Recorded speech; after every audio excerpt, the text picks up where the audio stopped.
रोशन sir के भाई की नेपाल में संदिग्ध स्थिति में डेथ हो गई, तो हमें कुछ देर के लिए विश्वास ही नहीं हुआ। हमको लगा कि ऐसे बोल रहा है सब। आजकल एक न्यूज वगैरह के चक्कर में हमको लगता है ऐसा, तो हम डांटे भी, तुम लोग को ये सब नहीं समझ में आता है, कुछ से कुछ बोलते रहता है। तो कुछ पल के लिए विश्वास नहीं हुआ कि ऐसे कैसे हो सकता है। फिर धीरे धीरे कुछ लोग न्यूज भेजने लगे, फिर न्यूज पे देखे। जब न्यूज देखे ना तो पैर के नीचे से जमीन खसक गया। जब कभी आदमी ऐसी खबर सुनता है तो दिल बैठ जाता है। किसी के परिवार के साथ ऐसा ना हो, दुश्मन के परिवार के साथ भी ऐसा ना हो।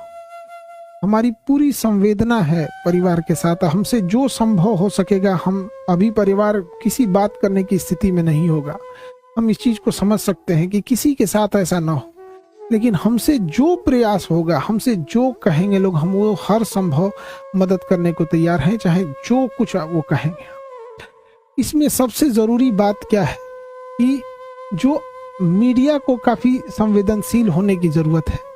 जो ऑथेंटिक न्यूज है वही चलाएं, अलग अलग इधर उधर अफवाहें या अटकलों पे ना जाएं। ये बहुत संवेदनशील मामला है और पुलिस अपना एक ऑफिशियल बयान जारी करे जिससे कि स्पष्ट हो सके चीजें क्या हैं और जल्दी से जल्दी इसका पोस्टमार्टम रिपोर्ट सार्वजनिक किया जाए।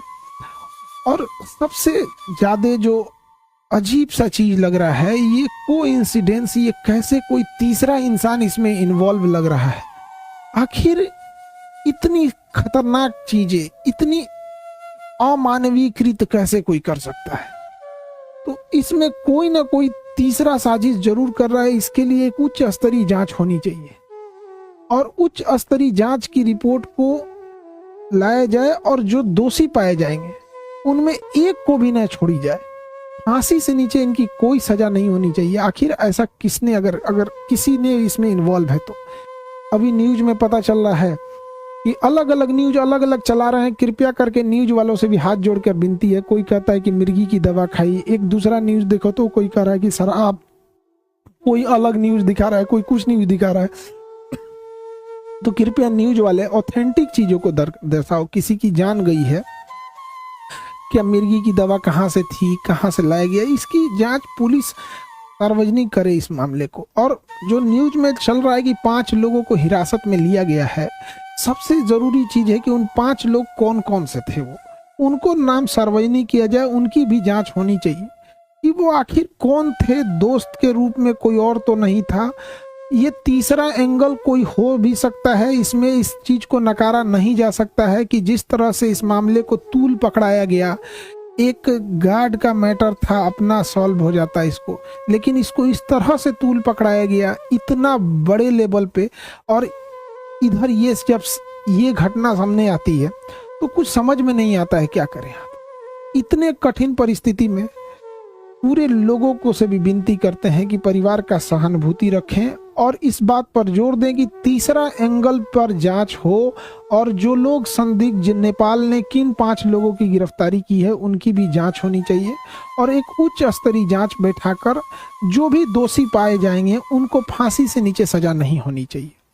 देखिए, जो इंसान अब पुण्य आत्मा अब दुनिया से चली गई, भगवान उनको शांति दे, लेकिन यदि इसमें जो इन्वॉल्व है उसको पुलिस पकड़ लेती है या उच्च स्तरीय जांच में आती है तो कहीं ना कहीं ये उचित रहेगा। इस कठिन परिस्थिति से अजीब सा समय ले आ देता है।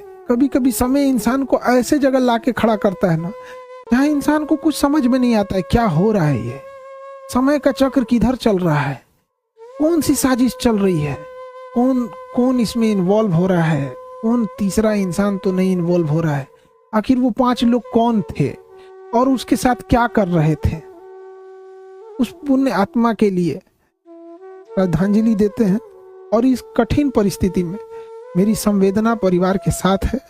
हमसे जो मदद हो सकेगा, हमसे जितना संभव हो सकेगा, हम उतना सहयोग करने को तैयार हैं।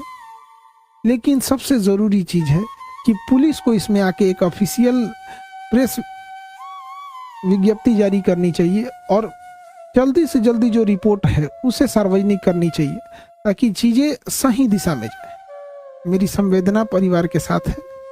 अब ऐसी परिस्थिति में इंसान को कुछ बोलना भी बड़ा अजीब सा लगता है कि क्या इंसान बोले, ऐसा समाज समय कहाँ ले आके खड़ा कर दे।